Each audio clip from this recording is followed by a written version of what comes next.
이제 다 함께 성령 강림 후 제4주 맥주 감사주일 예배 하늘님 앞에 올려드립니다. 모두 다 함께 자리에서 일어나셔서 임마누엘 찬양대 찬양과 함께 조용히 기도하시겠습니다.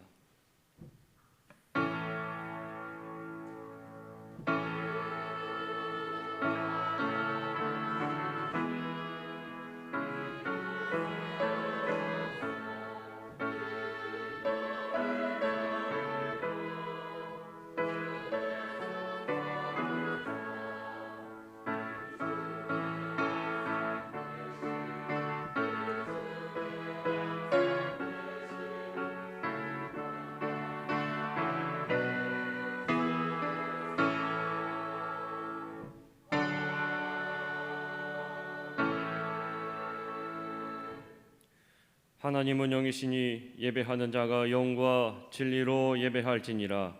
아멘. 다 함께 찬송가 20장 함께 찬송하시겠습니다.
다 함께 교도문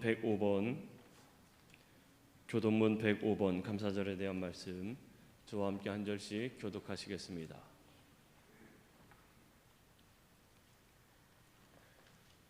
여호와께 감사하라. 그는 선하시며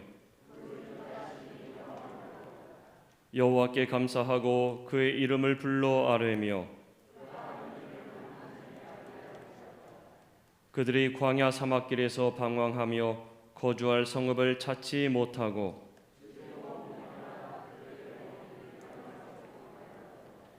이에 그들이 근심 중에 여호와께 부르짖음에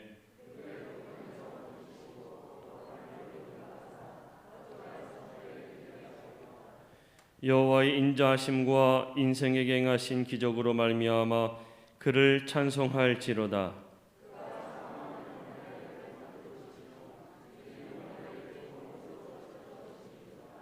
아멘. 다 함께 사도신경으로 우리의 신앙을 고백하겠습니다. 나는 전능하신 아버지 하나님 천지의 창조주를 믿습니다. 나는 그의 유일하신 아들 우리 주 예수 그리스도를 믿습니다.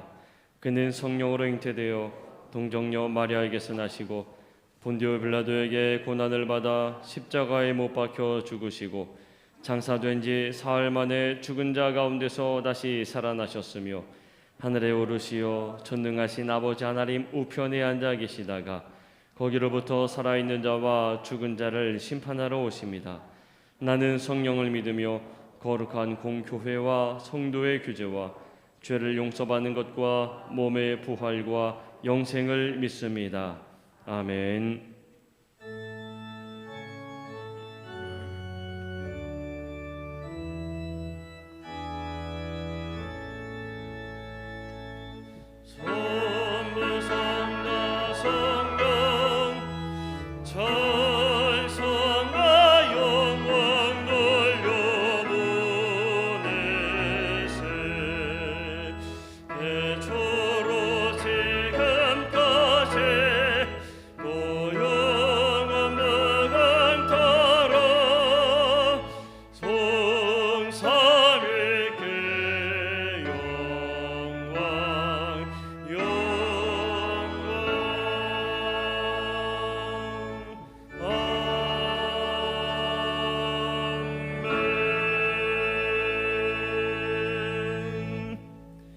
다 함께 자리에 앉아주시기 바랍니다. 이 시간 함께 기도하실 때에 우리를 대표하여서 이성락 장로님께서 기도 인도하시겠습니다.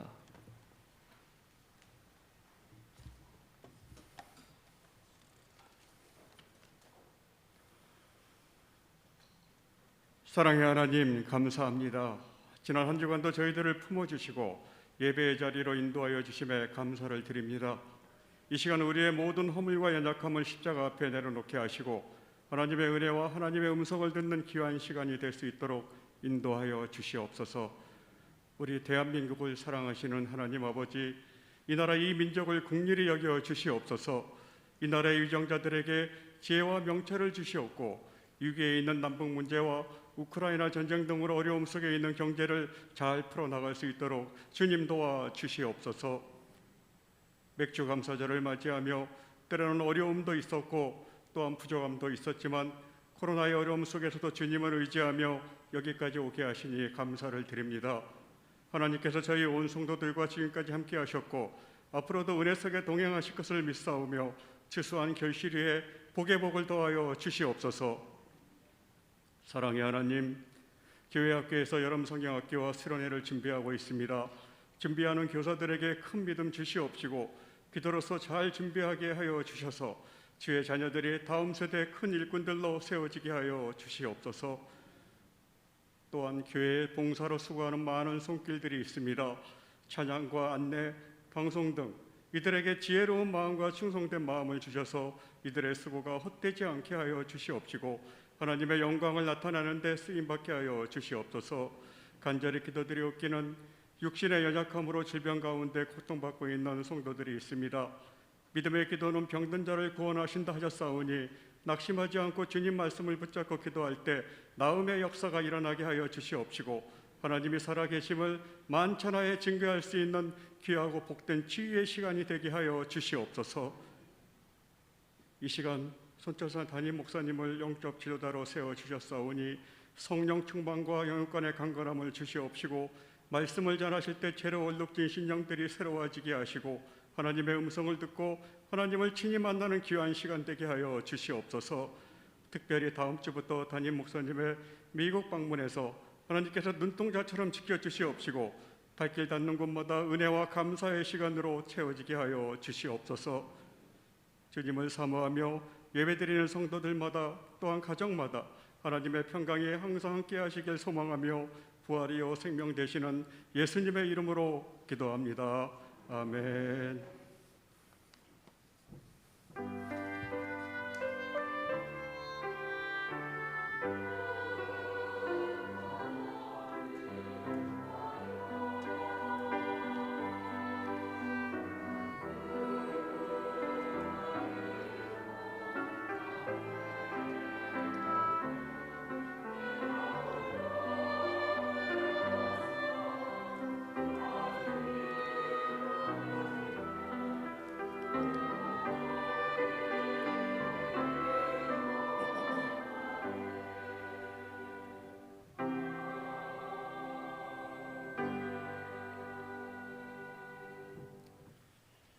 다 함께 찬송가 429장 찬송하실 때에 준비하신 맥주감사 헌금, 순례 헌금으로 하느님 앞에 올려드리겠습니다.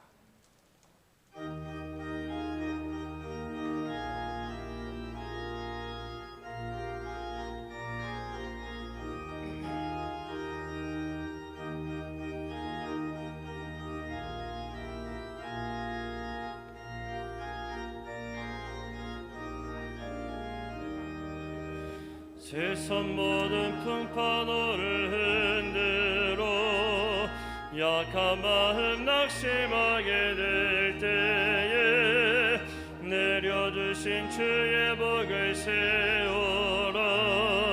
주의 크신 복을 내가 알리라. 얻은 복을 세워보아라.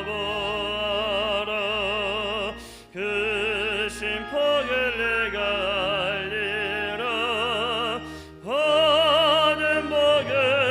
세어보라.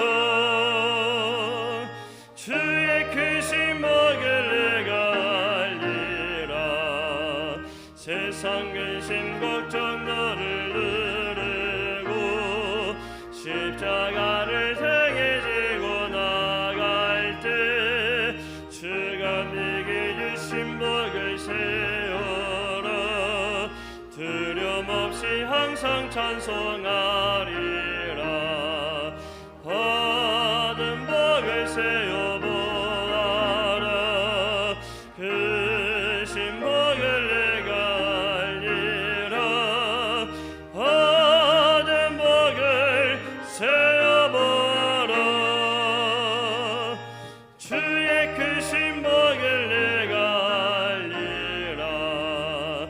세상 권세 너의 앞에 막일 때 주만 믿고 낙심하지 말아라.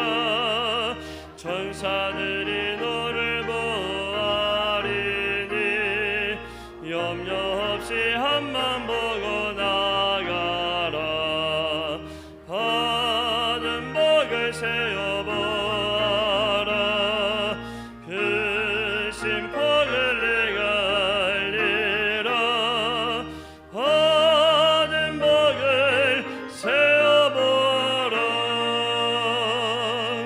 주의 크신 복을 내가 3절합니다. 세상 권세 너의 앞에 막일 때 주만 믿고 낙심하지 말아라. 천사들이 너를 보아리니 염려 없이 앞만 보고 나가라. 받은 복을 세어보아라. 크신 복을 내가 알리라. 얻은 복을 세어보아라. 주의 크신 복을 내가 알리라.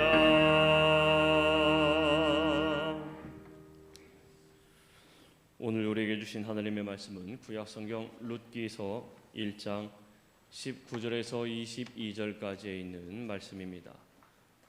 룻기서 1장 19절에서 22절까지에 있는 말씀입니다. 구약성경 403페이지쯤에 있습니다. 룻기 1장 19절에서 22절까지에 있는 말씀 제가 봉독해 올리겠습니다. 이에 그 두 사람이 베들레헴까지 갔더라. 베들레헴에 이를 때에 온 성읍이 그들로 말미암아 떠들며 이르기를 이가 나옴이냐 하는지라. 나오미가 그들에게 이르되 나를 나옴이라 부르지 말고 나를 마라라 부르라. 이는 전능자가 나를 심히 괴롭게 하셨음이니라.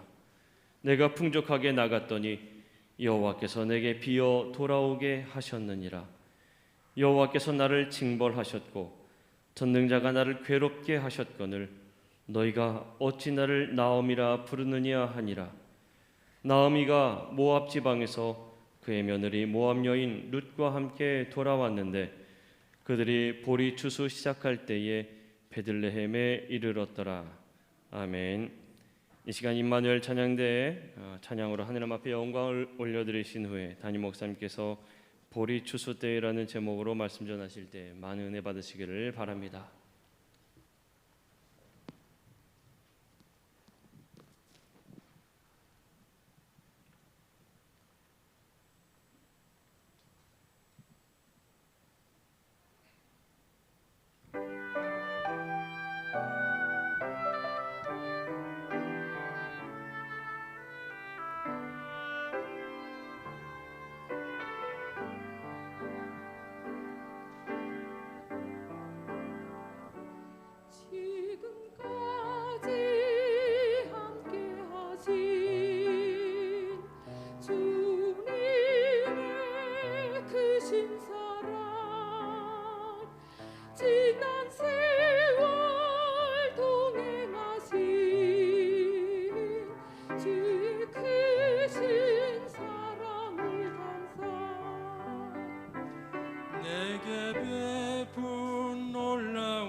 찬양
기도드리겠습니다. 사랑의 주님, 은혜의 주님, 이 시간에도 하나님 앞에 감사하며 찬양하며 마음의 소원을 드리며 주님을 기대하고 구하는 심령 위에 하나님의 은혜로 충만케 하여 주옵소서. 심령을 새롭게 하시고 능력 있게 하셔서 제한되고 답답한 시대 속에서도 하나님의 영광을 위해 쓰임받는 믿음의 복된 심령들 다 되게 하여 주옵소서. 이 시간 모든 것 주님께 맡기며 주님을 기대하며 주님의 은혜를 구합니다. 성령님 오셔서 역사하여 주시옵소서. 모든 것 주님께 맡기며 예수님의 이름으로 간절히 기도드리옵나이다. 아멘. 할렐루야. 하나님을 찬양하고 오늘 찬양의 고백처럼 하나님 앞에 감사의 고백이 있는 삶이 되길 바랍니다. 옆에 있는 분에게 이렇게 한번 인사해 봅니다. 좌우 앞뒤로. 모든 것이 하나님의 은혜입니다. 감사합니다. 모든 것이 하나님의 은혜입니다. 감사합니다. 우리의 삶 속에서 하나님의 은혜를 고백하고 감사를 고백할 때에 정말 행복한 믿음의 삶이 이루어지는 줄로 믿습니다. 우리가 삶에 어려움이 있을지라도 하나님 앞에 온전히 믿음으로 감사하면서 영적 승리의 삶을 사는 성도들 되기를 주님의 이름으로 축복합니다. 오늘은 맥주 감사절이죠. 맥주 감사절은 보리추수의 감사를. 우리 예전에 우리나라 농사 문화로 보면 봄에 보리 가꾸어서 추수하고 가을에 벼 가꾸어서 쌀 추수하고, 그래서 봄에 보리 추수해서 맥주 감사절 지키고 가을에 쌀 추수해서 추수감사절 지키고, 이스라엘의 6월절부터 77절, 그래서 오순절. 그래서 이 맥추절 오순절에는 하나님 앞에 첫 열매에 대한 보리추수에 대한 감사를 드리고 또 하나님 앞에 은혜를 드리는 절기이고, 현대 사회에 와서는 우리들의 삶이 농사로 중심되어지는 문화가 아니기 때문에 상반기의 삶에 대한 감사의 절기 맥추감사절, 또 하나의 삶에 대한 하나님께서 주신 은혜에 대한 감사 추수감사 가을에 드립니다. 이 맥추감사절을 지키면서 하나의 절반 가운데 하나님께서 주신 은혜, 그것을 기억하고 생각하고 그리고 그 은혜를 하나님 앞에서 느끼고 그리고 감사의 고백을 드리는 절기이죠.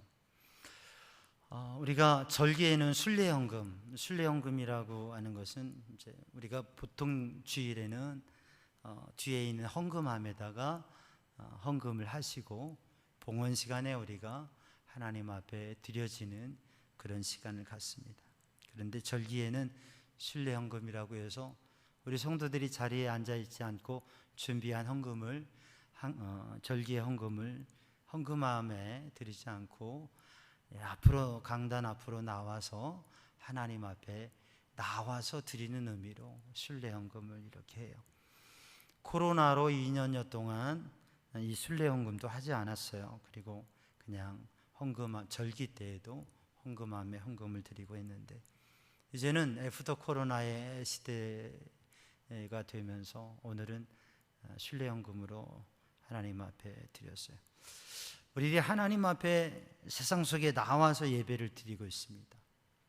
그리고 이 시간에 또 성도들이 앉아서 예배를 드린데, 우리들의 마음은 우리가 예배를 드리면서 찬양을 할 때에도 기도할 때도 십자가를 바라보면서 우리가 찬양하고 기도하고 그렇게 해요.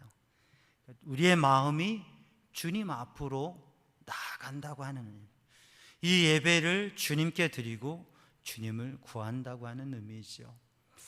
오늘 이 추수감사 예배를 이 맥주감사의 예배를 드리면서 주님 앞에 우리의 삶, 우리의 인생, 우리의 한 해의 절반의 삶을 주님 앞에 다시금 서고 주님 앞에 더욱 우리의 마음이 나아가고 주님의 은혜를 누리는 귀한 시간 되기를 바랍니다.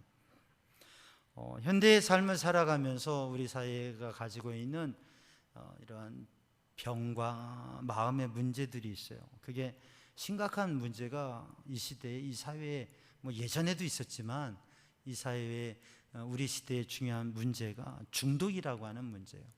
마음이 푹 빠져버리고 마음을 빼앗겨서 일상의 삶을 살아갈 수 없는 중독, 이게 심각한 마음의 병입니다. 그 중에서도 지금은 이제 컴퓨터, 인터넷이 활용되어지는 시대 속에서 인터넷 중독이라고 하는 게 큰 문제이고 어려움이 돼요. 그런데 그 인터넷 중독의 한 유형이 있는데 그게 리셋 증후군이라고 하는 겁니다. 리셋 증후군이라고 하는 것은, 리셋이 뭐예요? 컴퓨터를 쓰다가 이게 좀 작동이 안 되면 리셋 버튼을 누르면 싹 깨끗하게 바뀌어지는 거예요. 내가 하는 이 프로그램 이렇게 하다가 뭔가 마음에 들지 않으면 리셋 버튼을 누르면 다시 재구성되는 거예요. 다시 세팅되는 거예요. 리셋 버튼을 누르면 모든 게 해결되어집니다.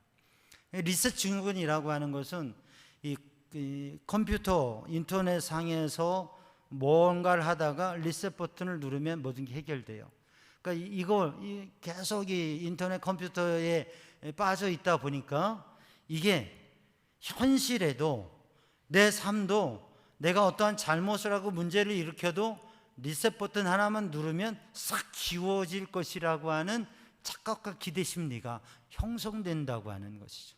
그래서 청소년들이, 어린아이들이 인터넷을 가까이 하고 거기 빠지다 보면 그거 하나만 누르면 되니까 내 삶에도 내가 잘못해도, 내가 어떤 다른 사람에게 해를 끼치고 문제가 심각해져도 이거 버튼 하나만 누르면 해결되지 않을까 하는 착각과 기대가 생겨진다고 하는 거예요. 이게 청소년들뿐만 아니라 청년과 장년층에도 인터넷을 가까이 하고 컴퓨터를 가까이 하고 거기에 빠지면서 형성되어지는 마음의 심리적인 문제라고 하는 거죠. 리셋 증후군이라고 하는 겁니다. 사실 우리들이 삶을 살아가면서 한 번쯤은 누구나 다 나의 지난 과거, 내가 이런 실수한 거, 내가 잘못한 거, 나의 삶에 후회스럽고 부끄러운 것 싹 지워버리고 그냥 없이 해버렸으면 좋겠다. 아니면 그때로 가서 다시 그때를 한번 살아봤으면 좋겠다. 이런 생각 한 번쯤은 다 해보지 않겠어요? 아마도 누구나 그런 마음이 있을 겁니다. 요즘 근래에 영화, 드라마, 또 웹소설이나 웹툰들은 보면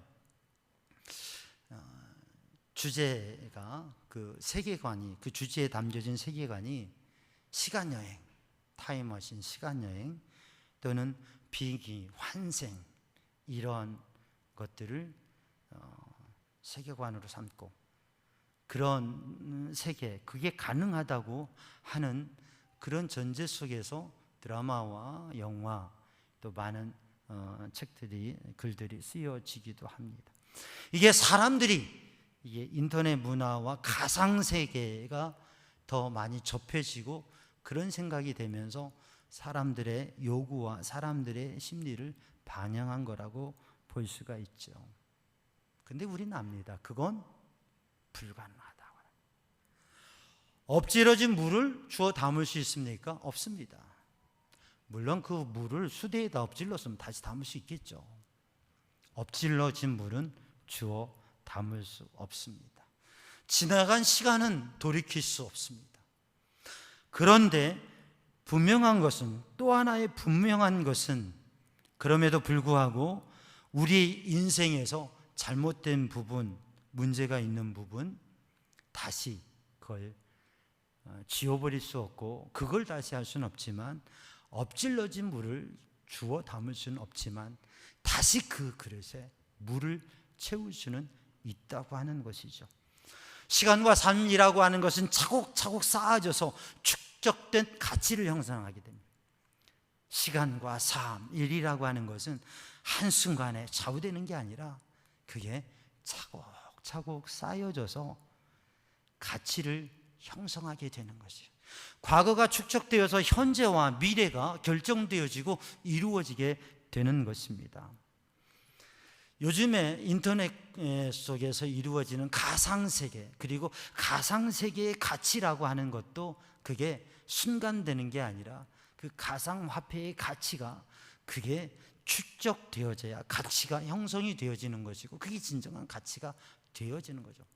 또 다른 면도, 또 잘못된 면도 있겠지만, 현실 세계이든 가상 세계이든 축적된 가치가 형성되어진다고 하는 것입니다. 그러므로 오늘 우리들은 우리의 삶의 과정 속에서 한 해의 절반에 이 자리에 서서 하나님 앞에서 우리의 삶을 그냥 지워버릴 수 없는 것이고, 그냥 없이 할 수 없지만 지금 돌아서고 돌이켜서 남은 반년의 삶을 잘 살아갈 수 있다고 하는 것, 이게 중요하죠. 한 해를 살아가고 한 해의 끝에서 올 한 해도 잘할 것, 이런 아쉬움이 있어. 그렇게 깨닫는 것도 은혜이지만 한 해 다 지나가고 인생 다 지나가고 그 끝자리에서 이제는 아무것도 할 수 없는 자리에서 후회만 한다면 얼마나 아쉬움이 큽니까? 그러나 인생의 과정 속에서 인생의 중간에 하나님 앞에 서고 믿음으로 서서 그것을 돌이키고 변화와 도전을 가질 수 있다면 얼마나 귀한 일이에요. 그래서 우리가 이 맥주감사절을 지키면서 하나님 앞에 우리를 점검하고 다시 서서 하나님의 은혜를 누리는 시간이 되기를 주님의 이름으로 축복합니다.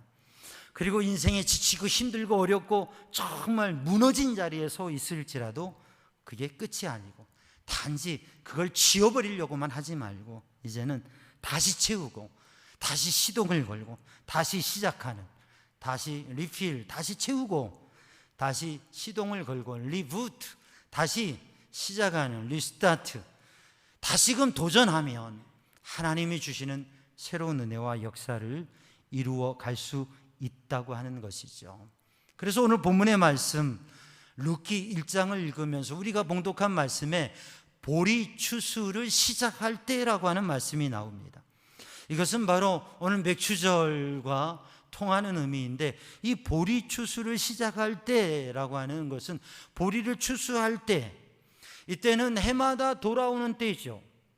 해마다 추수의 때, 이 시즌, 이 계절, 이 중반기, 전환기, 이건 해마다 돌아오는 때입니다. 그런데 오늘 본문의 말씀에 보리 추수를 시작하는 때, 이때는 오늘 본문에 나타난 주인공인 나오미와 룻이 하나님 앞에 회개하고 돌아와서 다시 선 그 자리, 그리고 그곳에서 하나님의 은혜와 하나님께서 계획하신 새로운 인생과 삶이 열려지는 그 새로운 때를 맞이하는 그 시간이라고 하는 것이죠.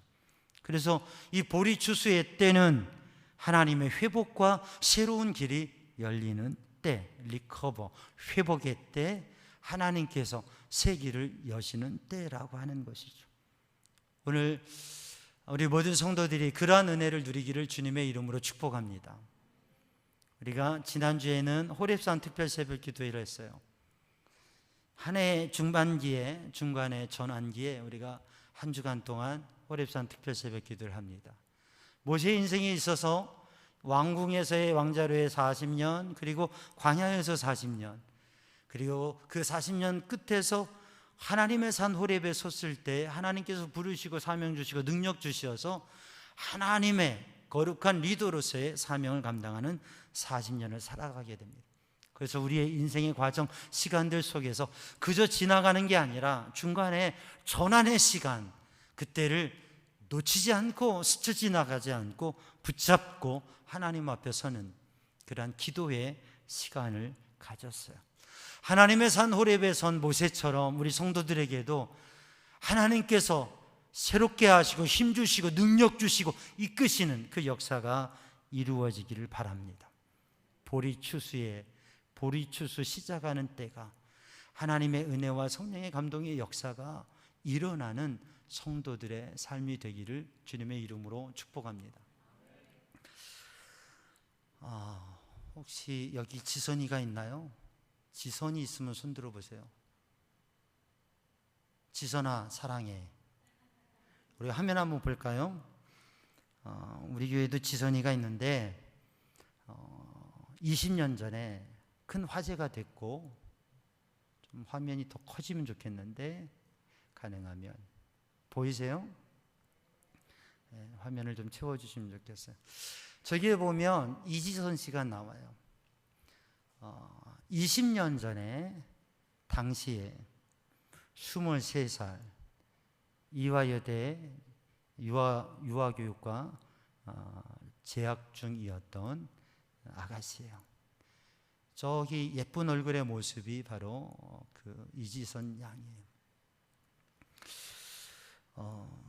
그런데 밤 11시경에 오빠와 함께 집에 가던 중에 마티스 차를 타고 가는데 갤로프 차량이 만취해서 운전하는 그 차량에 사고를 당하게 돼요. 그리고 차에 불이 붙어서 화상을 입어요. 23살 꽃다운 나이에 저렇게 예쁜 소녀가 몸에 전신 55% 이상의 3도 이상의 중화상을 입습니다. 그래서 저 두 얼굴은 다른 사람의 얼굴이 아니에요. 전혀 다른 사람 같잖아요.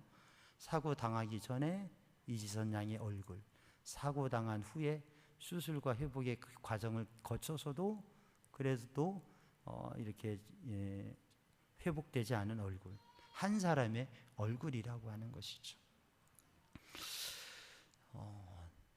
정말 그 사고와 고통과 아픔을 어떻게 이겨낼 수 있을까?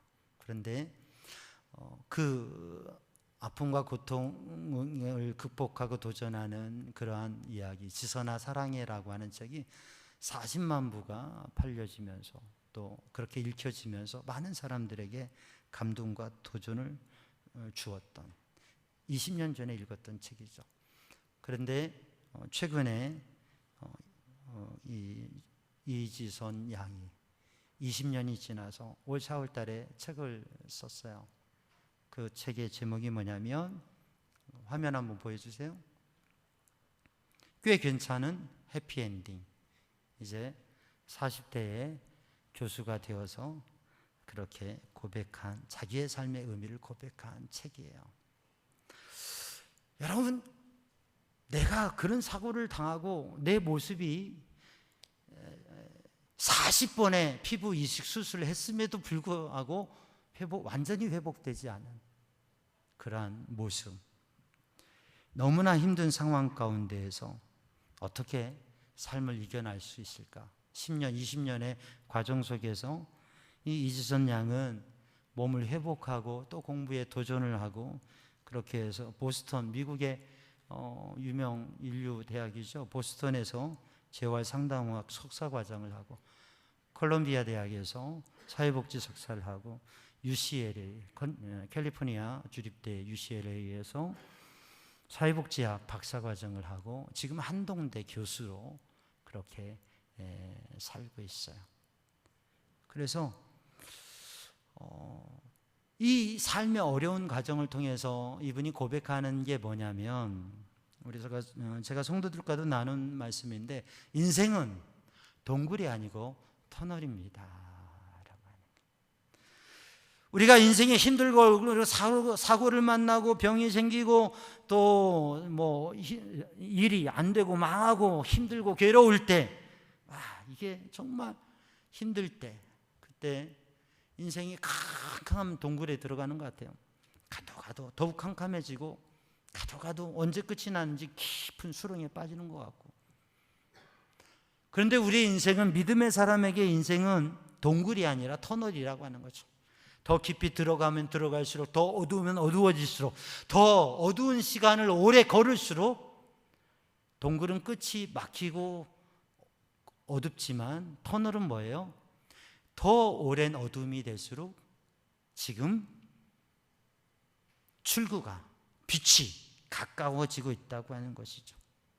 사랑하는 성도들, 인생은 동굴이 아니고 터널이라고 하는 믿음의 고백을 하는 성도들 되기를 주님의 이름으로 축복합니다. 이 이지선 교수에게 이런 말을 물어보았어요. 만약에 당신 얼굴, 아까도 사진 두 얼굴을 봤잖아요. 예전의 모습으로 돌아가게 해줄 수 있다고 한다면 어떻게 하겠습니까? 그랬더니 대답을 하는 거예요. 내가 바보스러운 얘기를 하는 건지 모르겠지만 굳이 그렇게 하고 싶지 않아요. 지금 이대로가 좋아요.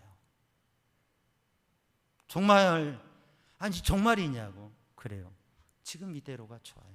왜냐하면 나는 예전에 나의 모습도 사랑하지만 지금 나의 모습을 사랑하기 때문에 그래요. 사람들이 그렇게 얘기한대요. 저런 얼굴로도 저러고도 행복할 수 있나? 근데 이 이지선 교수의 고백은 이거예요. 그래요. 이러고도 행복해요. 내 얼굴이 내가 봐도, 내가 거울을 봐도 편치 않는 얼굴이지만 그래도 나는 행복할 수 있어요. 왜냐하면 내 몸은 이렇지만 내가 보여지는 모습은 이렇지만 내 마음은 건강하고 내 마음은 누구보다도 자부심이 있기 때문에 전혀 부끄럽지 않아요.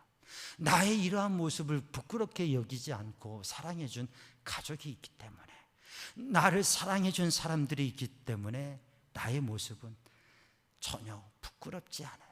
나는 이 모습으로 사는 게 행복하고 기뻐요 라고 그렇게 고백하는 거예요. 사실 사고를 당하고 수술을 하고도 회복되지 않는 그러한 어려움의 자리에서, 그 힘든 자리에서 주일날 어머니에게 엄마 오늘 교회 같이 가자 그랬대요. 그래, 교회를 간다고? 그래, 같이 가자. 어떻게 그런 생각을 했어? 나 교회 가야 되겠어. 교회 가서 하나님에게 따져야 되겠어. 왜 나를 이렇게 만들어줬느냐? 왜 나를 이렇게 만들어놨느냐? 왜 나에게 이런 사고를 당하게 했느냐고 나 하나님 앞에 따질 거야. 그 교회 같이 갈 거야. 어머니하고 교회 갔대요. 그래, 교회 가서 하나님한테 기도하면서 따졌대요. 하나님, 왜 나를 이렇게 만들으셨어요?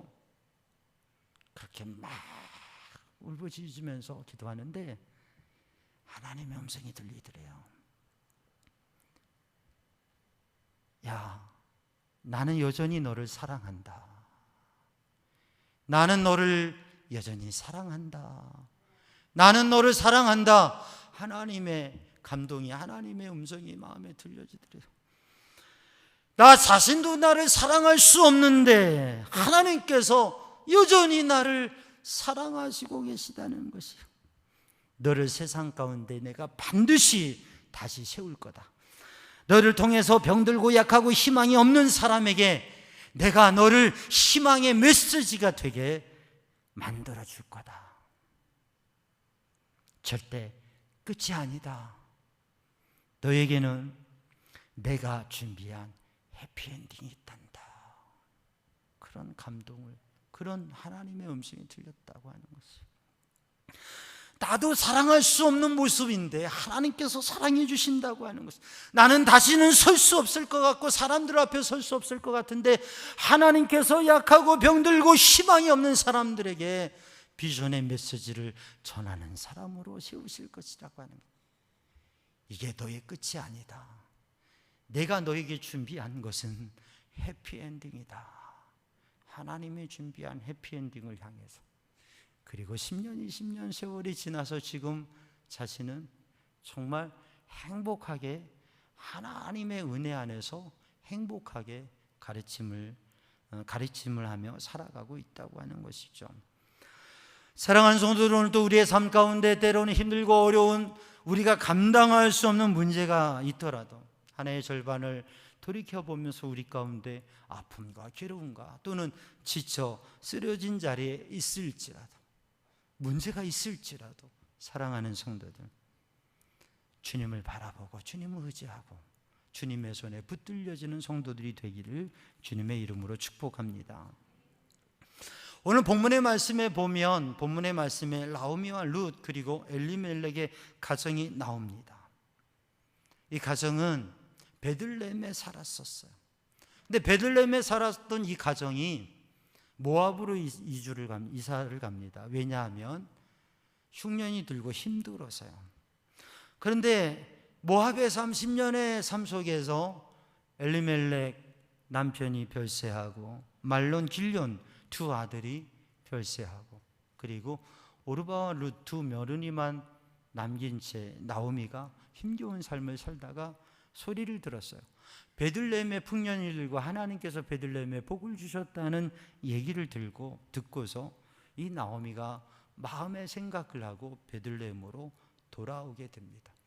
우리가 봉독한 말씀은 바로 그렇게 돌아온 나오미와 또 그 나오미와 함께 했던 룻이 베들레헴에 도착하는 그 장면을 말씀하고 있습니다. 베들레헴에 도착하니까 주민들이 멀리서 바라보면서 나오미를, 이 사람이 나오미가 아니야? 10년 만에 보니까 그렇죠. 그렇게 이야기합니다. 그때 나오미의 고백이 있어요. 나를 나오미라 부르지 말고 마라라고 부르시오. 나오미라고 하는 이름의 뜻은 즐거움, 기쁨이라고 하는 이름의 뜻입니다. 그런데 마라는 우리가 출애굽 여정에서 보듯이 마라의 셈, 쓴물, 괴로움이라고 하는 뜻이에요. 나를 기쁨, 즐거움이라 부르지 말고 마라라 부르시오. 내가 베들레헴을 떠날 때는 풍족하게 떠났는데 지금은 빈손으로 오고 있습니다. 이렇게 이야기하고 있습니다. 그러니까 아비멜렉의 가정은 베들레헴에 부유하게 사는 가정이었는데 흉년이 들고 어려우니까 주변에 어려운 사람들과 나누는 것도 원치 않고, 또 이 힘들고 어려운 흉년의 때에 사는 거 그거 싫어서 좋지 않아서 모압에 가서 그 자기 살림 가지고 잘 살려고 이사 간 거예요. 그런데 그 모압에 가서 한 10년 동안에 다 잃어버리고, 그리고 빈손으로 이 두 홀로 된 여인이 돌아오게 된 거죠. 그런데 오늘 본문의 말씀을 보면 그들이 결심하고 이렇게 베들레헴에 도착했을 때, 돌아왔을 때에 그때가 보리추수 시작의 때라 말씀하고 있습니다. 앞서 말씀드렸지만 해마다 돌아오는 그 시기 계절이라고 하는 의미이기도 한데, 오늘 본문에서는 그게 아니라 나오미가 모압의 생활을 마치고 돌아온 때, 이때가 오순절, 하나님의 영의 역사, 하나님의 복이 임하는, 하나님이 세를 행하시는 하나님의 놀라운 은혜의 때가 그때라고 하는 영적 의미를 담고 있다고 하는 거죠. 오늘 이 예배 가운데에서도 힘들고 어려운 삶의 문제 가운데, 마음의 고민 가운데 있었던 성도들에게 바로 이 보리추수 때가 임하는 역사가 있기를 주님의 이름으로 축복합니다. 이 보리추수 때는 오늘 본문의 말씀을 읽어보면 회개하고 돌아와서 올라온 자리, 그때에 그 끝에서 바로 보리추수의 때를 맞이하게 되는 거죠. 회개와 돌아섬의 그 자리. 나오미는 하나님의 은혜와 약속의 땅인 그가 살아야 될 터전에서, 믿음의 자리에서, 거룩한 자리에서 세상적인 생각 속에서 떠났었습니다. 그런데 자기의 삶을 보니까 이렇게 해서는 안 되겠어요. 그리고 하나님 앞에 믿음으로 회개하고 돌아서서 베들레헴으로 올라왔습니다. 사랑하는 성도들, 오늘 또 우리들이 내가 서야 될 자리, 살아가야 될 자리, 그리고 나의 삶에 하나님의 뜻과 하나님의 말씀과 하나님의 은혜와 하나님의 사명, 그것으로 우리의 인생, 우리의 삶의 모습을 다시금 돌이키는 성도들 되기를 주님의 이름으로 축복합니다. 하루의 삶도, 한 달의 삶도, 1년의 삶도 그저 가던 대로, 살아가는 대로 그냥 살아가는 게 아니라 멈춰서서, 중간에 멈춰서서 내가 지금 잘 가고 있는가, 나의 삶의 모습은 어떤가, 이게 정말 살아가는 인생의 모습인가, 하나님이 원하시는 모습인가 돌아보아야 된다고 하는 것이죠. 그렇게 돌아보면서 회개하고 돌아서 올라왔을 때 하나님의 은혜를 누리게 된 것이죠. 사실 나오미가 모압 생활 10년을 살아오면서 실패하고 비어지고 힘든 가운데 고향으로 돌아온다고 하는 힘든 일입니다. 성공하고 잘 돼서 고향에 돌아가는 건 쉽지만 안 되고 실패하고 어려운 가운데 고향에 돌아오는 것은 힘든 일이죠. 그러나 깨닫고 돌아온 그 자리에 하나님의 역사가 시작됐다고 하는 거예요. 사랑하는 성도들은 또 우리들이 믿음의 삶을 살아가면서 우리 교회를 떠난 분은 여기 아무도 안 계시죠. 여기 다 계시니까. 그렇지만 우리들이 겉으로는 신앙생활을 잘하고 있지만 우리의 마음, 우리의 영성, 우리의 속에, 우리의 삶의 깊은 곳에서 혹여 주님과 멀어지고 하나님을 떠났다면 돌이키고 돌아오는, 회개하고 돌이키는 믿음의 사람들이 되기를 주님의 이름으로 축복합니다. 우리는 본문의 말씀을 바라보면서 아버지, 내게 주실 것, 내 유산, 나에게 주실 분깃을, 나의 몫을 다 주세요. 그러면 제가 사업 한번 해볼게요. 제 마음대로 한번 제 인생 살아볼게요. 그렇게 얘기하고 먼 길을 떠난 둘째 아들, 우리가 일컫는 탕자, 아버지께 받은 유산을 자기 마음대로 살아가면서 다 소진하고 빈털털이 되고 인생의 가장 힘들고 약한 자리에 섰어요. 그때 드는 생각이 있어요. 아버지 집으로 돌아가면, 아버지 집에 가면 이렇게 비참하게 살지 않을 텐데, 그 깨달음을 가지고 돌아왔어요. 그랬을 때 그 깨달음 속에서 회개하고 돌아와 그 발걸음이 집에 가까이 이르렀을 때 그는 멀리서 기다리며 그를 맞이하는 아버지의 준비한 위로와 복을 누리게 됩니다. 사랑하는 성도들, 오늘 또 우리들이 믿음으로 하나님을 의지하며 하나님 앞에서는 회개하고 돌아온 그 자리에서 보리 추수의 때가 시작된다고 하는 것이죠. 오늘도 우리들이 하나님 앞에 우리의 삶을 돌아보고 하나님 앞에 진정한 믿음으로 하나님의 사람으로서는 회개와 돌아섬이 있기를 주님의 이름으로 축복합니다. 오늘 본문의 말씀을 읽어볼 때 본문의 말씀에서는 이 나오미가 룻과 함께 돌아왔다, 그렇게 기록하고 있습니다. 룻과 함께 돌아왔는데 이 룻이 시어머니 나오미와 함께 하는데, 나오미의 입장에서는 고향이에요. 근데 룻의 입장에서는 어디예요? 룻의 입장에서는 낯선 외국이에요. 룻의 입장에서는 바로 베들레헴이 이방 땅인 거죠. 그런데 어머니를 사랑하고 어머니와 함께 믿음으로 어머니를 섬기며 살아가기 위해서 함께 오겠다고 하는 것을, 사랑과 섬김으로 함께 걸어온 그 발걸음이 닿는 끝에서 하나님의 역사, 보리추수의 때가 시작되었다고 하는 것이죠. 오늘도 우리의 삶은, 한 해의 절반은 우리는 어떻게 살아왔는가, 우리의 인생을 어떻게 살아왔는가, 우리의 삶은 무엇을 가치로 두고 살아왔는가, 돈인가, 명예인가, 세상이 어떤 것인가, 사랑과 섬김으로 걸어가는, 사랑과 섬김으로 함께 걸어가는 그 발걸음이 닿는 끝에서 하나님의 역사가 시작됩니다. 우리는 복음서를 읽으면서 예수님께서 제자들을 가르치신 것을 보게 됩니다. 예수님께서 제자들을 가르치신 것은 어떻게 사업을 잘할 수 있느냐를 가르치지 않으셨어요. 2배가 가득한 물고기를 잡았지만 주님은 수산업에 대한 것을 가르치신 게 아니에요. 능력의 하나님, 구원의 하나님을 보게 한 것이죠. 오병이어로 여자와 아이 5,000명을 먹이신 주님께서는 제빵 사업을 얘기하지 않으셨어요. 제빵 사업도 큰 기업이더라고요. 하나님의 사랑과 공급을 보여주신 것이죠. 예수님께서는 정치를 가르쳐 주시지 않으셨어요. 예수님께서는 어떻게 이 세상을 어떻게 하나님의 사랑으로 사랑하며 섬기면서 살아갈까, 그렇게 세워지는 하나님의 나라를 가르쳐 주셨어요. 그 예수님께 배운 제자들 사도들이 사도행전에서 바로 사랑과 섬김으로 세워가는 공동체, 교회를 세워간 것이죠. 오늘도 우리의 가정이 세워지는 것은, 우리의 가정이 행복한 가정이 되는 것은 다른 요소들이 아닙니다.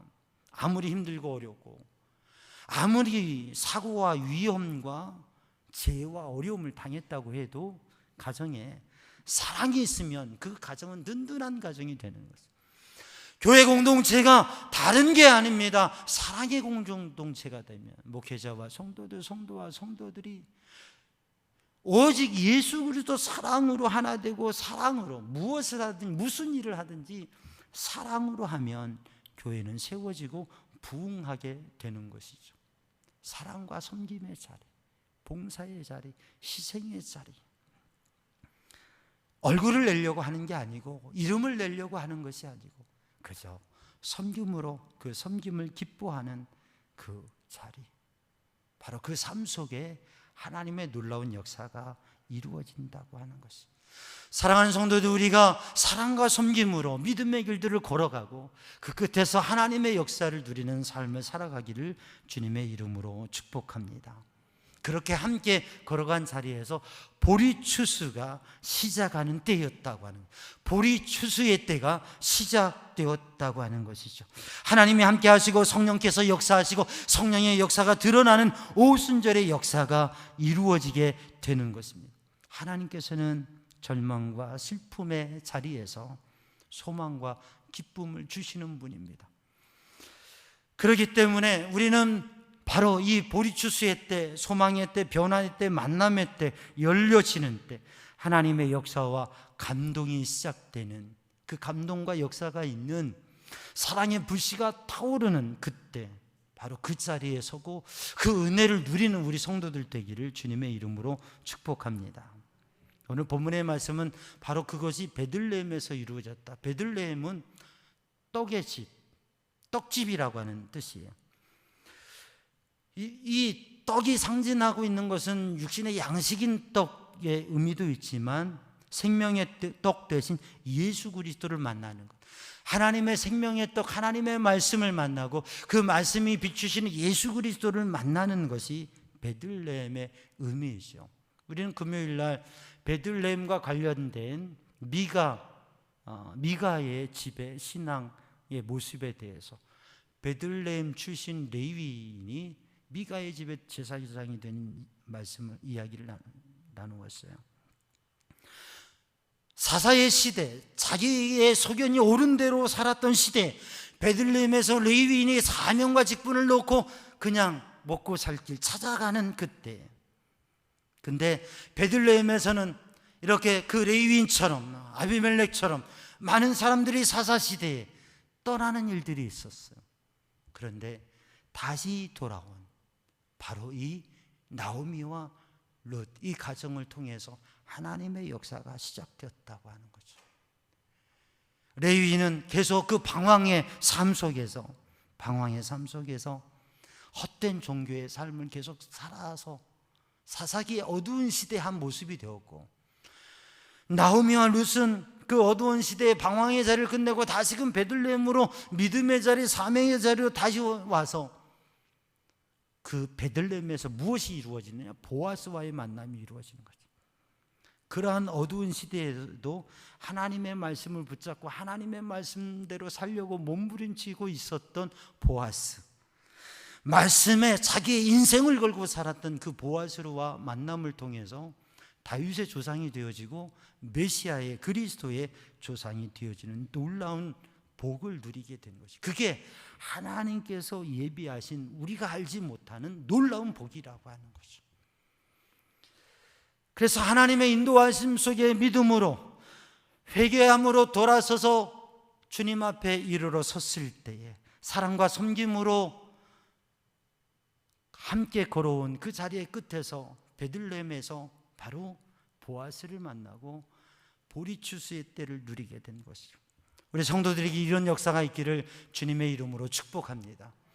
오늘 이 주일이 그저 맥주감사주일, 해마다 있는 맥주감사주일로 지나가는 주일이 아니라 하나님의 은혜와 새 역사가 시작되는, 우리의 절망과 문제와 사고와 아픔과 괴로움과 슬픔의 그 자리, 우리의 답답한 문제가 하나님의 새로운 역사와 회복으로 하나님의 새 길이 열려지는 그 은혜를 찾고 누리는 그 시작이 되어지는 오늘 이 하루와 한 주간이 되기를 주님의 이름으로 축복합니다. 기도하겠습니다. 사랑의 주님, 은혜의 주님, 이 시간 주의 성령의 감동하심으로 이끄셔서 저희들의 연약한 삶 속에 하나님께서 주시는 그 보리 추수의 때 회복과 변화의 역사를 경험하게 하여 주옵소서. 예수님의 이름으로 기도하옵나이다. 아멘.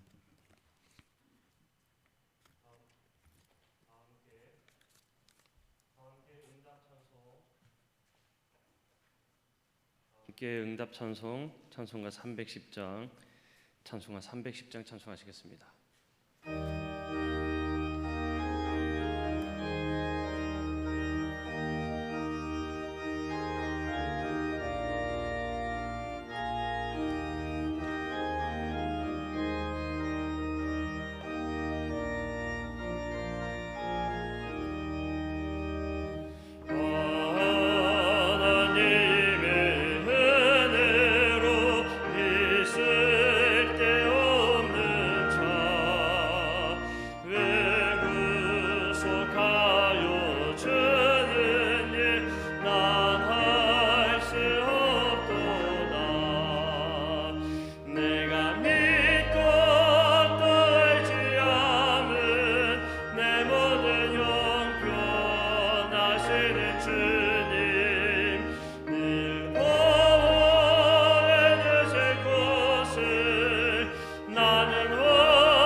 함께 자리에서 일어나셔서 하나님 앞에 봉헌하시겠습니다. 하나님께서 우리에게 복을 내려주심에 감사하여 우리가 드리는 이 예물을 받아 주옵소서. 아멘. 모든 것이 주께로부터 왔으니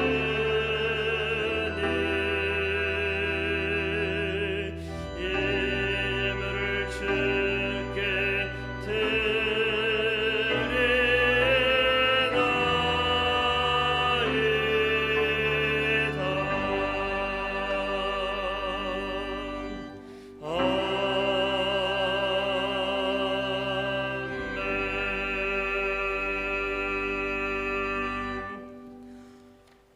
사랑의 주님, 은혜의 주님, 생명의 주님, 주님 앞에 감사하며 정성으로 성별하여 드리는 맥주 감사의 예물과 각양 예물들이 있습니다. 주님, 드려진 심령과 고백과 간구를 주님 받아 주시옵소서. 주께서 은혜와 복을 내려 주시어서 보리추수에 하나님의 영의 역사와 하나님이 주시는 새로운 길들이 열려지게 하여 주시고, 마음을 평안하게 하시고 육신을 강건케 하시고 삶을 형통케 하시고, 하나님의 은혜의 손길이, 하나님의 도우심이, 하나님의 역사가 경험되고 고백되게 하여 주옵소서. 삶의 하루하루 순간순간 주의 은혜를 사모하고 누리고 고백하는 삶이 되게 하여 주옵소서. 예수님의 이름으로 축복하며 기도하옵나이다. 아멘. 자리에 앉으시고 교회 소식을 나누겠습니다. 오늘 맥주감사주일 하나님 앞에 감사 예배를 드리면서 오늘은 특별히 떡이 준비되어 있고 또 잔치국수가 준비되어 있습니다. 예배 후에 떡도 받으시고, 그리고 또 우리 애찬실에서 함께 오랜만에 애찬을 나누면서 같이 사랑의 교제를 하시기를 바랍니다. 예배 후에 인사하고 정리한 뒤에 바로 임원회가 있습니다. 임원들은 참석해 주시기를 바라고요. 말씀 성경 통독 1000번째 힘써 주시면서 7월 1일부터 우리가 새롭게 도전한 한 가지, 가능하신 분들은 우리 노트 가져가셔서 성경을 읽는 가운데 한 절씩 감동되는 성경 구절을 적어가시는 그러한 이 말씀을 가까이 하는 일들을 도전하면서 은혜 누리시기 바랍니다. 제가 내일 출국을 해서 미국에 2주 다녀오면서 2주일을 비우게 되는데, 그래서 다음 주에는 우리 감리교 신학대학교 예배학을 가르친 박혜정 교수님, 참 좋은 분입니다. 박혜정 목사님 오셔서 말씀 전해 주실 것이고, 또 그 다음 주에는 우리 감리교 본부에서 또 사역하고 계시는 이강희 목사님 오셔서 말씀을 전하실 것입니다. 두 분에게 부탁을 드렸어요. 그래서 2주일 제가 없는 가운데 우리 성도들 또 기도하시고 하나님께서 주신 은혜를 누리면서 또 2주일 지나서 함께 뵙기를 바랍니다. 이번 일정은 제가 휴가 일정으로 우리 자녀들 만나고 함께 하면서 제가 목회하면서 우리 아들 2딸 현경이 하나 유치원부터 대학교 때까지 졸업식을 한 번도 못 갔어요. 미국에서 또 졸업식 가는데 꼭 가려고 했는데 못 갔어요. 그리고 이제 현경이는 출가해서 또 우리 사이가 UMC 목회를 하고 있는데 올 봄에 목사 안수를 받았고요. 그래서 그런 시간들, 함께하지 못한 시간들이 많아서 함께하는 시간을 갖고, 그래서 사유가 목회하는 트리니티 눌리카일 트리니티 UMC 방문하고요. 또 현아가 이제 또 신앙생활하고 있는 또 한인교회 함께하고 또 말씀 전하고 그런 은혜의 시간을 나누고, 또 제가 오래전에 했던 그 목회학 박사 과정을 했던 워싱턴에 있는 웨슬리 신학대학원도 방문하고 귀한 시간들을 갖고자 합니다. 또 제가 없는 시간 동안에 우리 성도들 기도 열심히 하시고 예배의 자리 지키시고 또 함께 은혜 가운데 만날 수 있도록 그렇게 하시기를 부탁을 드립니다. 성경통독 1000번째 161도 드려졌습니다. 또 살명중앙 뮤직 스튜디오 관심 가지고 기도해 주시고요. 우리 교회 여름 행사가 7월 24일 유치부, 그리고 29일에 31일까지 어린이부, 청소년부, 청년부 8월 14, 15일에 이렇게 계획되어 있습니다. 우리 교육부, 교회학교 여름 행사 은혜 가운데 되도록 기도해 주시고 또 그렇게 마음으로 함께 주시기를 바랍니다. 그리고 오늘은 우리 오르간 연주를 해주신 이은자 선생님, 우리 강수희 권사님이 독일에 한 석 달 다녀오시는 동안에 우리 선생님께서 귀한 반주 이렇게 해주셔서 감사합니다. 오늘까지 이렇게 해주셨는데 우리 박수해 주시기 바랍니다. 네. 이제 또 우리 선생님 제자이신 강수희 권사님이 다음 주 화요일 날 오시니까 다음 주부터 또 연주를 해주실 거예요. 이제 다 함께 일어나셔서 파송의 말씀, 찬송과 축복 기도로 예배를 마칩니다. 여러분 때를 어떤지 못 어떤지 하나님의 말씀을 이웃에게 전하십시오.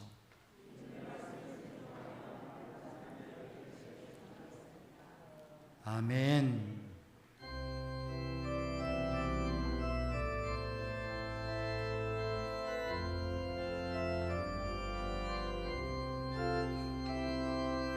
주님 다시 오실 때까지 나는 이 길을 가리라. 좁은 길 나의 십자가 지고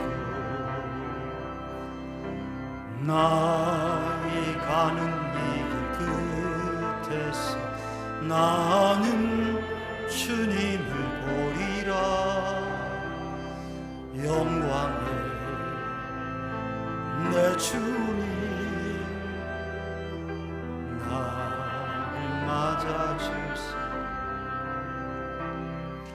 주님 다시 오실 때까지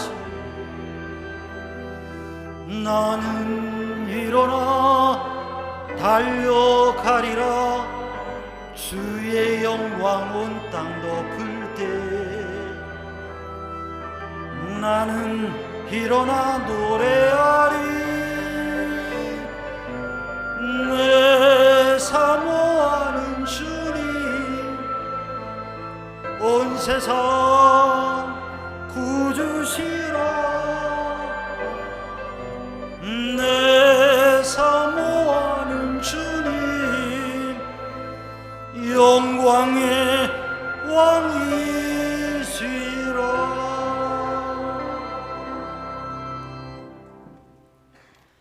우리 주 예수 그리스도 십자가 보혈의 은혜와 하나님 아버지 크신 사랑과 성령님의 보호 인도 역사하심 평강이 사랑하는 주의 백성들 위해 이제와 영원히 함께 하시기를 간절히 축원하옵나이다. 아멘.